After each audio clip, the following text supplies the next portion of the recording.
Hi! Morning குட்டி vlog தான் பார்க்க போறோம். பசங்களோட பிரேக்ஃபாஸ்ட் அண்ட் லஞ்சுக்கு என்ன ரெடி பண்ணேன்னு பார்க்கலாம். லஞ்ச் பாக்ஸ்க்கு பாலக் சோயா புலாவ், பிரேக்ஃபாஸ்ட்க்கு வந்து கம்பு தோசை கூடவே கார சட்னி தான் வந்து ரெடி பண்ணியிருந்தேன். அவங்களுக்கு குடுக்குற சாப்பாட்டில ஏதாவது ஒண்ணு ஹெல்த்தியா இருக்கணும்னு தேடி தேடி ஏதாவது ரெடி பண்ணிக்கிட்டே இருப்பேன்.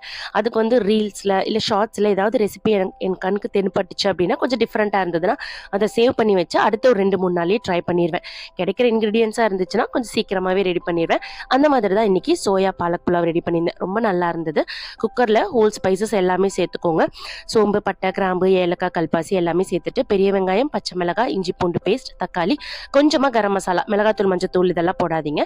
கரம் மசாலா சேர்த்ததுக்கப்புறமா முடிஞ்சால் ஃப்ரை பண்ண முந்திரி பருப்பு அதையும் சேர்த்துக்கிட்டு கொத்தமல்லி, புதினா, கொஞ்சமாக தயிர், அது கூடவே நல்லா ஃபைனாக நறுக்கி வச்சிருக்கிற பசலைக்கீரை இருக்கு இல்லையா, அதையும் சேர்த்துட்டு நல்லா வதக்கிட்டு தம் விடும்போது ஒரு 2 டேபிள் ஸ்பூன் நெய் விட்டு செஞ்சிங்கன்னா இந்த புலாவ் ரொம்ப டேஸ்ட்டாக இருந்தது.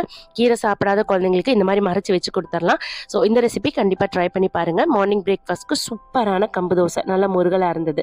இது கூடவே ஆம்லேட் பேக் பண்ணி குழந்தைங்கள ஸ்கூலுக்கு அனுப்பியாச்சு. நெக்ஸ்ட் vlogல மீட் பண்ணலாம். தேங்க்ஸ் ஃபார் வாட்சிங்.